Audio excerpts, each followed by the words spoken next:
Halo, assalamualaikum semuanya. Sudah siap nungguin channel Itawari Story kan?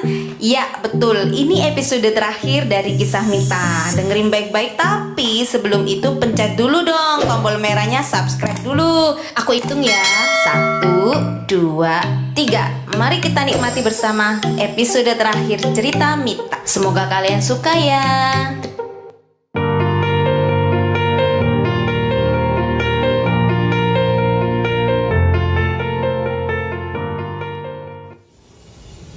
Oh ya teman-teman, aku dan Mita Ucap Bima yang lalu menggenggam tanganku dan menaruh tangan kami di atas meja. akan menikah dalam waktu dekat. Ucap Bima tersenyum lebar. Wah, selamat ya. Ucap teman-teman kecuali Dava, Jaja, dan Vernita. Wah, akhirnya dua calon menikah. Selamat ya. Ucap Bagas tersenyum lebar. Tiba-tiba Dava berdiri dan tanpa berkata apapun, dia pergi meninggalkan kami. Aku berusaha mengabaikan sikap Dava. Biarlah semua menjadi kenangan. Aku ingin membuka lembaran baru bersama orang yang baik seperti Bima. Saat aku mau masuk toilet, aku berpapasan di depan toilet dengan Vernita yang baru keluar dari toilet. Selamat ya, akhirnya perjuangan Bima tak sia-sia mendapatkan kamu. Ucap Vernita tersenyum kecil. Terima kasih. Ucapku yang juga tersenyum kecil. Setelah mendengar kamu bekerja di perusahaan Dava, aku pikir kamu bersama Dava lagi. Ternyata aku salah. Ucap Vernita tersenyum kaku. Bersama Dava lagi? Tanyaku bingung karena tak ada yang tahu aku pernah dekat dengan Dava selain Jaja. Ingat tidak saat kelas 2? Usai pertandingan basket, aku membututinmu ke danau belakang sekolah. Aku menguping dan mengintip kalian dari kejauhan. Setelah kamu nampar Dava dan pergi, aku mendekati Dava. Aku bertanya dengan emosi, apa dia mencintaimu? Dava menjawab dengan tegas iya. Lalu aku bertanya, apa tak ada celah bagiku untuk merebut hatinya dari kamu? Dava menjawab tidak ada, pasti tidak ada. Sejak saat itu aku sadar bahwa Dava tak pernah suka aku. Aku pikir, buat apa aku mengejar yang sia-sia? Ucap Vernita sembari tersenyum padaku. Aku terkejut dengan apa yang Vernita katakan. Itu dulu, semua sudah berlalu. Ucap Bima yang tiba-tiba muncul. Iya, aku kembali ke sana ya. Ucap Vernita gugup. Tak usah hiraukan dia. Ucap Bima sembari mengelus-elus lenganku. Kamu tahu? Tanyaku bingung. Dari dulu aku sudah tahu jika Dava suka kamu. Tapi lihat, Dava sekarang sudah punya calon istri. Dan kamu calon istriku. Aku bersedia menerima semua kekuranganmu. Aku bersedia menyembuhkan lukamu. Aku yang akan jadi pendamping setiamu. Aku akan bertanggung jawab padamu, keluarga kita, dan anak-anak kita. Ucap Bima sembari tetap mengelus-elus lenganku. Aku hanya diam dan menunduk, karena aku bingung dan sedih. Entah mengapa aku bersedih. Kalau perlu, kamu keluar dari perusahaan, agar kamu tak perlu bertemu Dava lagi. Aku juga akan mencari pekerjaan di tempat lain ya. Ucap Bima tersenyum. Aku terdiam sejenak. Entahlah Bim, aku masih butuh pekerjaan ini untuk membiayai keluargaku. Ucapku yang lalu masuk ke toilet wanita. Selama perjalanan pulang menuju rumah, Bima bercerita tentang rencana pernikahan kami dan rencana kehidupan kami setelah kami menikah. Tapi aku tak mendengarnya. Aku masih memikirkan apa yang Vernita katakan. Aku masih bingung atas perasaan Dava padaku. Tiba-tiba HP Bima berdering, dan itu telepon dari Papa Bima yang mengatakan bahwa malam ini tidak bisa menemui keluargaku karena ada operasi mendadak di rumah sakit tempat beliau bekerja di Jakarta. Bima meminta maaf padaku dan keluargaku. Jujur aku malah lebih lega. Ini kesempatan bagiku untuk menantapkan hatiku. Malam harinya aku tidak bisa tidur. Aku masih galau. Pagi itu Bima menjemputku. Bima, maaf. Aku tak mau berangkat sama kamu. Aku takut teman-teman. Mita, kita sudah resmi pacaran sekarang. Dan orang tuamu menyetujuinya. Lagi pula kita juga segera akan menikah. Aku sudah meminta orang tuaku segera melamarmu secara resmi. Jadi itu tak ada masalah jika teman-teman tahu. Ayolah. pinta Bima. Bukan begitu. Aku nggak mau mereka menganggap kamu yang menyelundupkanku di kantor, ucapku. Masa bodoh dengan anggapan orang yang sebetulnya memang bukan aku. Ayo, nanti kita terlambat. Ajak Bima lagi. Aku menuruti permintaan Bima. Sesampainya di kantor, Bima menggandeng tanganku dengan mesra. Dia juga mengatakan pada semua orang yang berpapasan dan bertemu kami di kantor bila sekarang kami jadian dan akan segera menikah. Bima betul-betul senang. Dia tersenyum lebar sejak tadi. Tapi aku berusaha tersenyum walaupun memang tampak kaku. Teman-teman mengucapkan selamat pada kami. Hari itu, aku tak fokus bekerja. Sebelum menikah dengan Bima, aku ingin tahu pasti perasaan Dava padaku. Aku ingin bertanya langsung padanya. Tapi bagaimana jika aku salah sangka lagi? Pasti aku sangat malu. Siang itu, selepas dari lapangan, aku pergi ke rooftop untuk menenangkan diri dan mencari udara segar. Aku memejamkan mataku dan menjernihkan pikiranku. Bahwa aku harus tahu diri, tak mungkin aku bisa bersama Dava. Aku harus realistis. Aku pasti lebih tenang dan bahagia bila bersama Bima. Saat aku membalikkan badanku dan akan turun, tiba-tiba Dava ada di depanku. Perusahaan tidak membayarmu untuk main-main di sini. Ucap Dava dingin. Aku tak menjawab, hanya menampakkan muka kesal. Dan ingat, perusahaan melarangmu berpacaran dengan rekan kerja di kantor. Ucap Dava tegas. Aku tak pernah berpacaran dengan siapapun di kantor. Jangan khawatir, aku tahu aturan. Ucapku ketus. Lalu aku melangkahkan kakiku hendak berjalan meninggalkan Dava. Tiba-tiba Dava menarik lengan kiriku. Dia menggenggam lenganku sangat erat. Lepaskan aku, bentakku pada Dava. Kenapa kamu sangat mencintai Bima? Tanya Dava padaku. Itu ranah pribadiku, bukan urusanmu, jawabku. Dava mendorong tubuhku ke tembok. Apa yang kamu... Kenapa kamu memilih Bima? Mengapa kamu begitu mencintainya? Tanya Dava. Aku melihat sorot matanya tajam ke aku. Kedua matanya berkaca-kaca. Iya, aku mencintainya, jawabku. Tahukah kalian saat mengatakan itu, air mataku tumpah dan membasahi kedua pipiku. Apa yang dimiliki Bima tapi tak aku miliki, sehingga kamu lebih memilih dia? Tanya Dava menatapku tajam. Air mata Dava pun tumpah membasahi kedua pipinya. Aku hanya diam tak menjawab. Air mataku bertambah deras mengalir ke pipiku, melihat air mata Dava yang juga membasahi pipinya. Lalu aku tersadar bahwa ini tak boleh sampai terlihat oleh orang lain. Aku mendorong Dava dan melangkah pergi. Tiba-tiba Dava memelukku dari belakang. Jangan pergi. Aku ingin kamu di sampingku. Aku ingin kamu selalu bersamaku. Ucap Dava dengan suara bergetar. Aku terkejut atas perkataan Dava. Mataku terbelalak, jantungku berdegup sangat kencang dan hatiku terenyuh. Lagi-lagi aku hanya bisa menangis, tak bisa berkata apa-apa. Aku membiarkan Dava memelukku seperti ini. Aku menjadi tenang di pelukannya. Dava, lepaskan. Aku tak mau orang melihat seperti ini. Apakah kamu mencintaiku? Tanya Dava lembut. Dava melepaskanku dan membalikkan badanku ke arahnya. Aku menatap kedua matanya. Kami saling pandang untuk beberapa saat. Lalu aku menganggukkan kepalaku sembari tersenyum kecil. Jadi, apa kamu juga mencintai Bima? Tanya Dava pelan. Aku menggelengkan kepalaku. Aku tidak mencintai Bima. Aku hanya mencintaimu, jawabku sembari tersenyum kecil. Dava memelukku lagi. Aku juga mencintaimu. Jadi, jangan tinggalkan aku sendirian ya. Ucapnya. Iya, jawabku sembari membalas pelukannya. Kami tetap berpelukan seperti ini sekitar 10 menitan, dan lalu Dava melepaskanku. Bagaimana hubunganmu dengan Bu Freya? Tanyaku penasaran. Aku tidak ada hubungan apapun dengan dia, selain kerja sama perusahaan. Jawab Dava tegas. Tentang perjodohanmu dengan Freya? Tanyaku penasaran. Hanya omongan papa. Kalau aku tidak mau, papa tidak bisa berbuat apapun. Ucapnya sembari tersenyum padaku. Jadi, Kamu cinta Freya? Tanyaku pelan.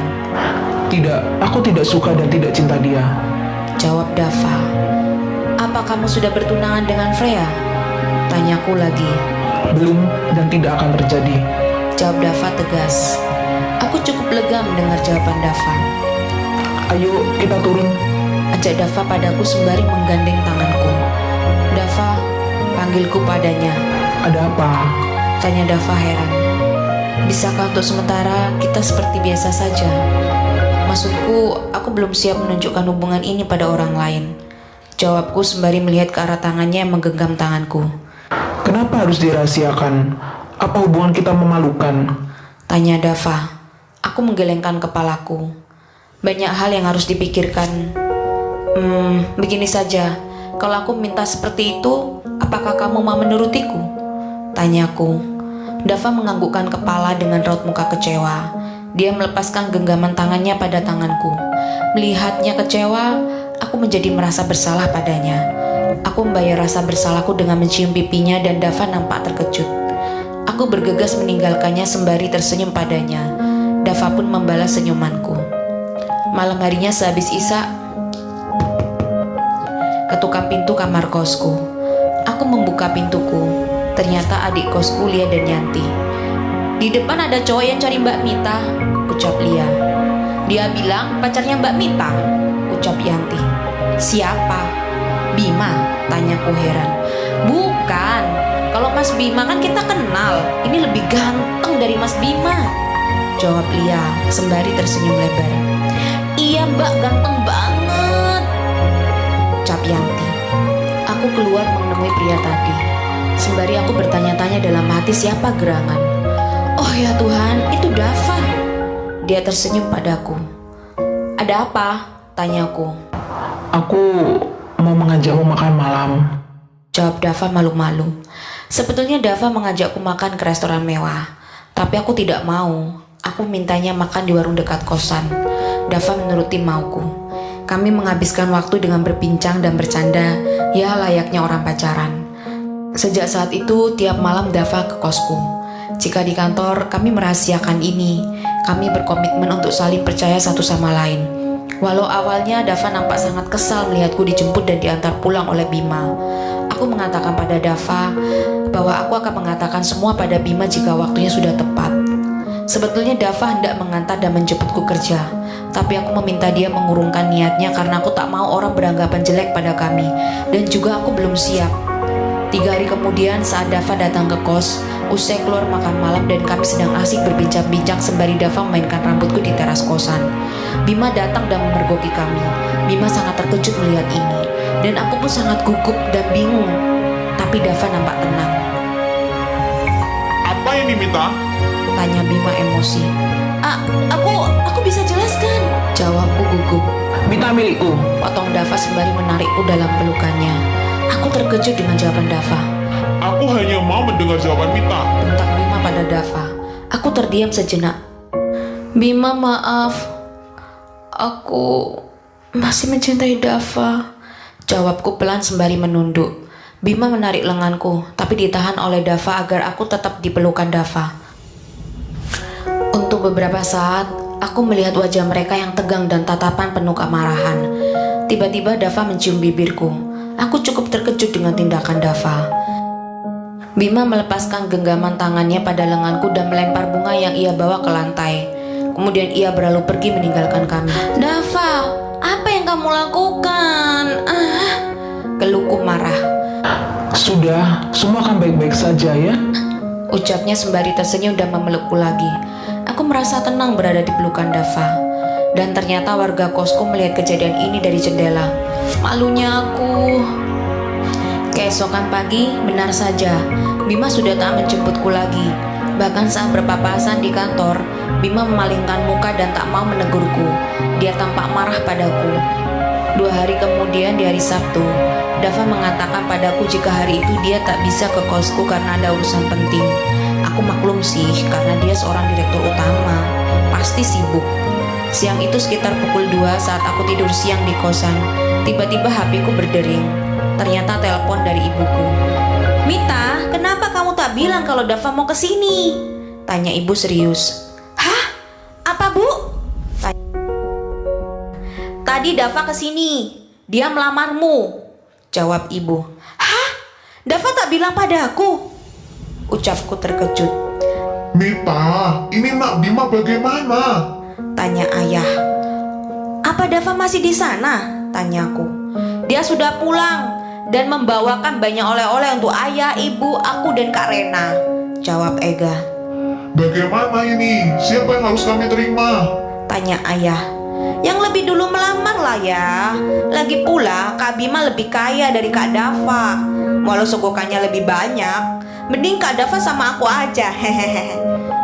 Tadi Kak Dava bawa mobil mewahnya siapa? Hus, jangan berisik. Potong ibuku.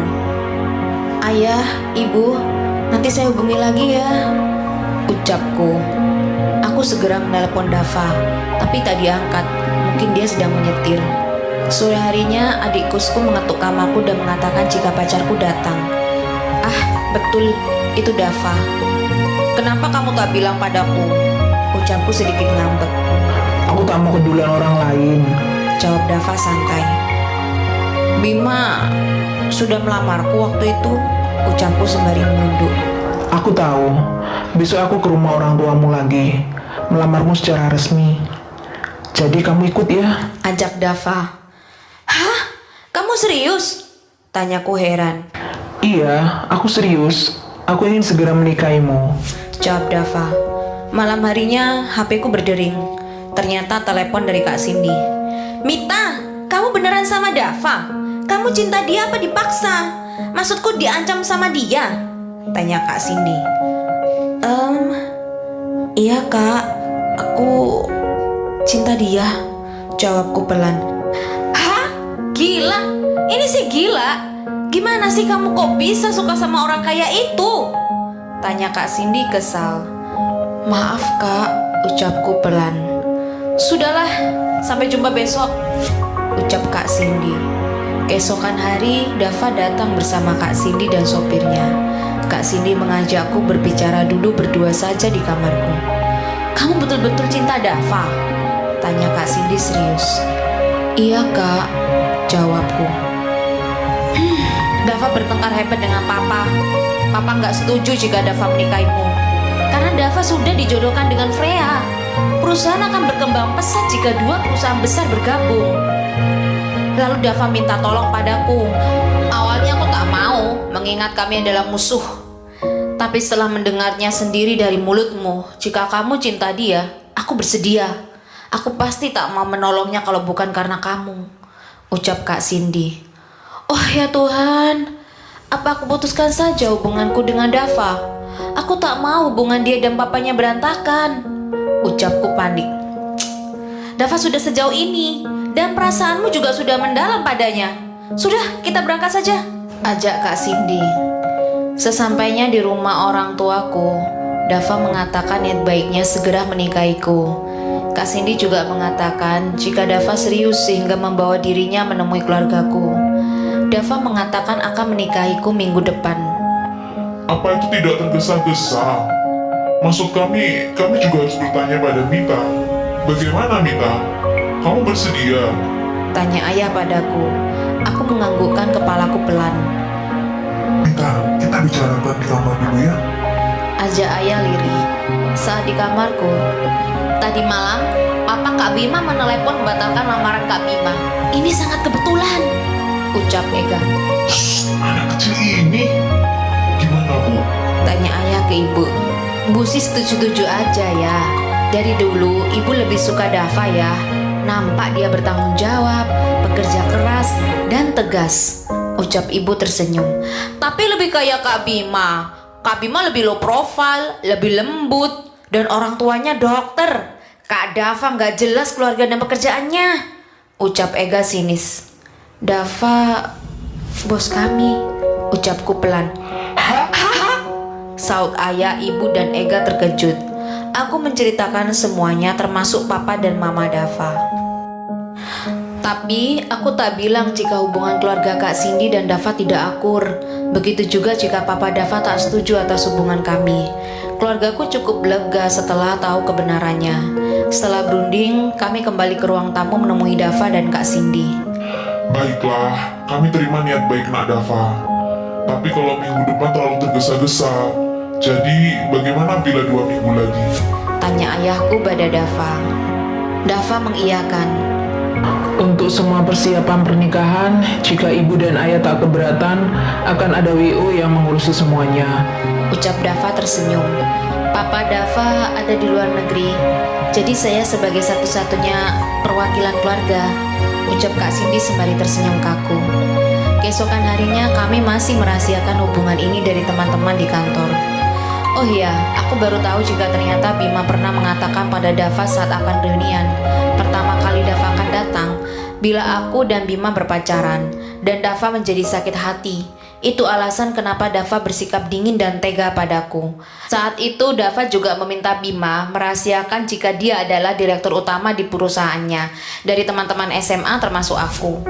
Keesokan harinya Sila menghubungiku dan marah besar setelah dia diberitahu oleh Ega kalau aku akan menikah dengan Dava.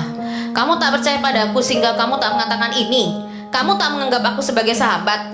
Tanya Sila emosi. Aku lalu menjelaskan semuanya dan meminta maaf padanya. Posisiku yang saat itu sulit, aku tak ingin melukai sahabatku. Sila mengatakan jika saat dia ke Jakarta menemui Dava, Jaja sudah mengatakan jika Dava menyukaiku. Tapi Sila tak percaya. Setelah kami mengobrol via telepon panjang lebar, Sila memaklumiku dan mengucapkan selamat. Dia bilang dia turut berbahagia akhirnya kami akan bersama. 2 hari kemudian aku menemui Bima, mengajaknya berbicara berdua dan memberitahunya aku akan menikah dengan Dava. Bima bertanya padaku, apa benar-benar aku mencintai Dava dan tak main-main dengan pernikahan ini? Aku mengatakan iya dan aku bersungguh. Bima menceritakan bahwa orang tua Bima tidak setuju jika Bima menikahiku setelah mengetahui jika Dava juga akan menikahiku. Jadi malam itu ketika Dava mengatakan pada papanya akan menikahiku, teman SMA-nya dulu, mereka lalu bertengkar hebat. Papa Dava menghubungi Papa Bima untuk bertanya siapa aku, Mita. Karena Papa Dava tahu jika Dava teman Bima saat SMA. Dava tidak mengatakan jika aku adalah karyawan di kantornya, karena tak mau aku dapat masalah di kantor. Dan lalu Papa Bima segera menelepon ayahku untuk membatalkan semua rencana Bima. Bima sempat marah besar dan juga bertengkar hebat dengan papanya. Sekarang apa yang pantas aku pertahankan? Wanita yang akan kunikahi tak mencintaiku, sedang kedua orang tuaku tak setuju. Mereka tak mau mendapatkan masalah besar dengan keluarga Wicaksono yang berkuasa. Walau aku masih sangat mencintaimu, tapi itu tak ada artinya. Ucap Bima berkaca-kaca sembari tersenyum kaku. Maaf Bima, ucapku menunduk sedih. Tapi kita masih bisa bersahabat kan? Tanya Bima. Aku menoleh ke belakang ke arah Dava yang duduk tak jauh dari kami. Dava mengangguk sembari tersenyum kecil. Iya, kita masih bisa bersahabat, jawabku tersenyum kecil pada Bima. Bima pun tersenyum mendengar jawabanku. Beberapa hari ini aku tak bertemu Dava di kantor. Aku bertanya padanya saat dia ke kosku. Dia bilang dia rehat sejenak untuk persiapan pernikahan. Dava juga bilang sudah menguruskan cutiku. Dia menyuruhku pulang ke rumah orang tuaku. Iya, keesokan harinya aku sudah tak masuk kerja. Aku pulang ke rumah orang tuaku diantar Dava. Malam harinya, Kak Cindy memberitahuku via telepon bahwa Dava melindungiku dari Freya. Karena setelah mendengar Dava akan menikahiku, Freya mengancam akan melukaiku bahkan membunuhku. Kak Cindy bilang Freya termasuk wanita yang nekat. Keluarga Freya juga memutuskan kontrak kerjasama perusahaannya dengan perusahaan Papa Dava. Teman-teman SMA aku cukup terkejut ketika menerima undangan jika aku akan menikah dengan Dava, bukan dengan Bima. Seminggu kemudian kami pun menikah. Tapi keluarga Dava tak ada yang datang selain Kak Cindy, termasuk Papa Dava dan Mama Kak Cindy. 3 hari kemudian kami kembali ke Jakarta. Dava sudah menyiapkan rumah untuk kami tinggali.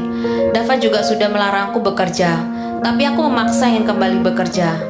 Ternyata aku baru tahu jika Dava keluar dari perusahaan karena papanya mengatakan jika Dava masih bersikeras mau menikahiku, maka semua aset yang diberikan papanya ditarik, termasuk perusahaannya.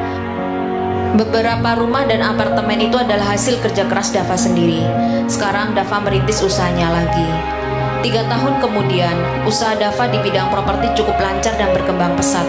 Kami juga sudah mempunyai 2 orang anak. Tiba-tiba Papa Dava datang ke rumah dan memohon pada Dava untuk kembali memimpin perusahaannya. Karena sejak Dava meninggalkan perusahaan itu, perusahaan menjadi lesu dan hampir bangkrut. Dava tidak mau awalnya, tapi aku merayunya agar bersedia membantu papanya lagi. Pada akhirnya dia bersedia, dan Papa Dava menjadi luluh hatinya setelah melihat anak-anak kami dan niat baikku. Dava dan papanya kembali rukun. Karena kedekatanku dengan Kak Cindy, Dava juga menerima Kak Cindy dan mamanya. Happy ending, kami kini hidup sebagai satu kesatuan keluarga yang bahagia. The end. Orang sukses pasti pernah mengalami kegagalan. Hanya saja orang sukses bersedia bangkit dan belajar dari kegagalan. Sedang orang tidak sukses memilih menyerah karena kegagalan. Bermimpilah dan berusahalah untuk menggapai mimpimu. Tak ada yang tak mungkin jika Tuhan berkehendak.